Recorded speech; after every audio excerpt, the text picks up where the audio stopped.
Alright, so yeah. Today's What's episode moving? What's moving? Oh, that's your head. Okay. I'm like, what is moving? Okay. Well, you're not really showing it. You don't really. Nah, it ain't about me. It's about you. You gotta realize how special this is to me. You feel me?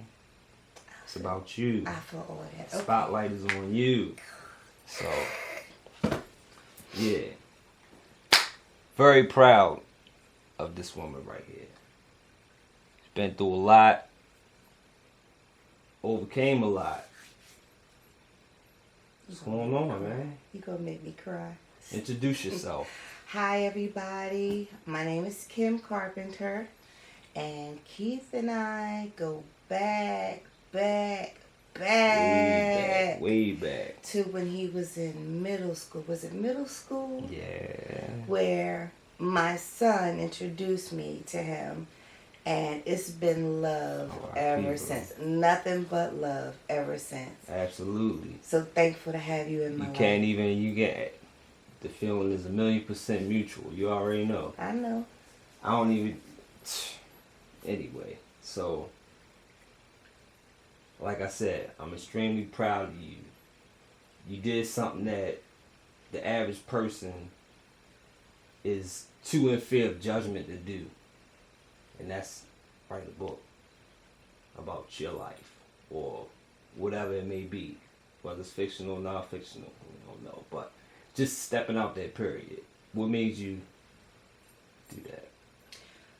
The reason that I decided to write a book, you ever had your life go through some turmoil and it would be so bad that you would be like, nobody is ever going to believe this. You just, what? You know, it's sometimes I would experience some things and I was like, you know, if I were to tell my girlfriends this, they would be like, man, you are lying. You know, it's crazy because I was writing my book a little while back.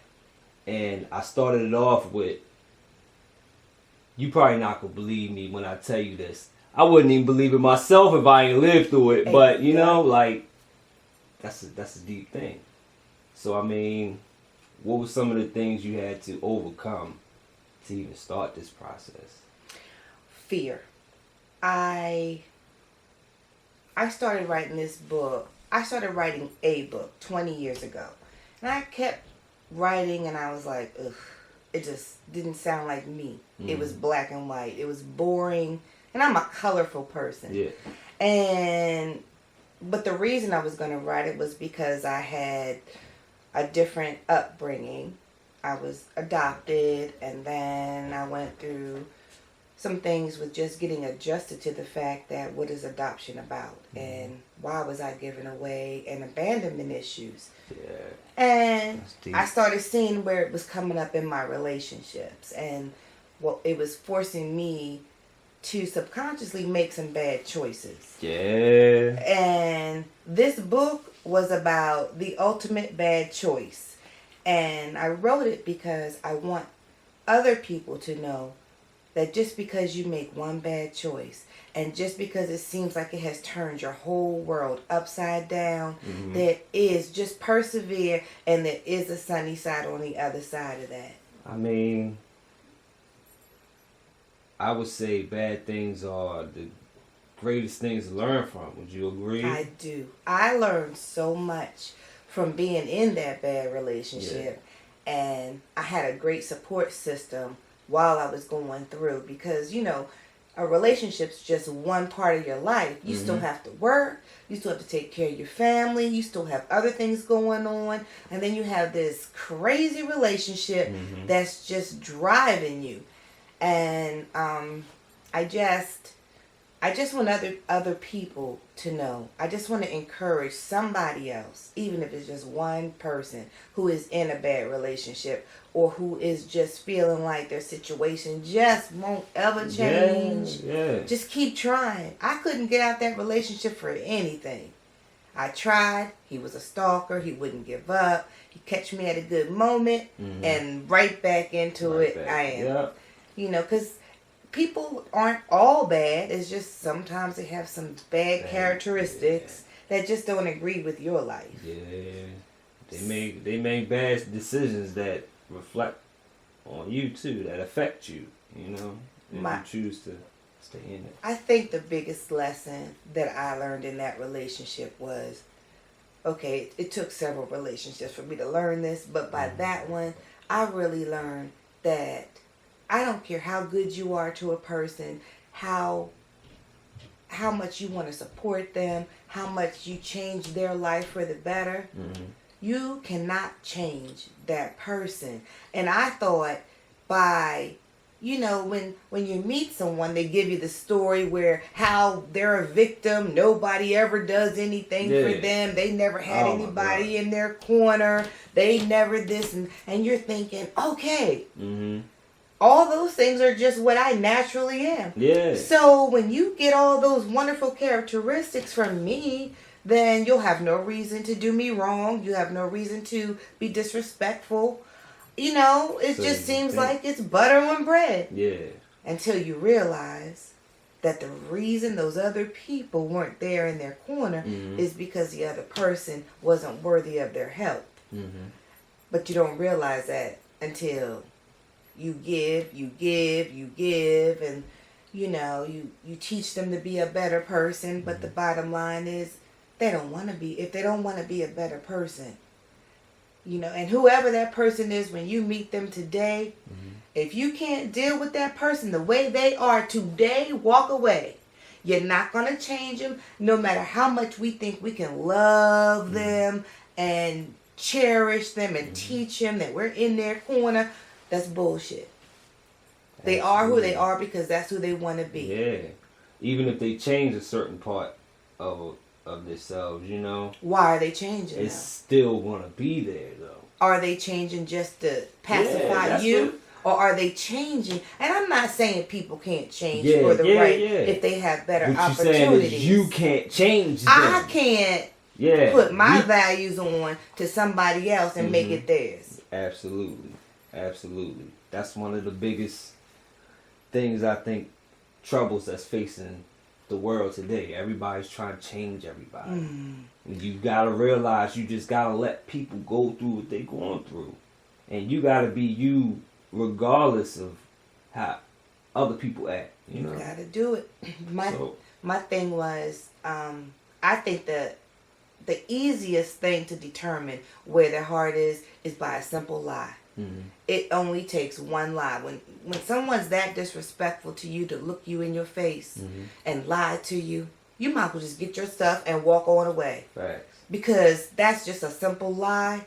But why, if you really care about me or the person you're involved with or anybody that's in your life, if you can't be truthful with them, who are you really lying to? You're lying to yourself. You think you're smarter than everybody else by lying to them, trying to get over on them. And that's only going to get over for a minute. Then where you going to turn? Nothing good is going to happen to you anyway from it, you know? No, but you can't get that through other people's heads.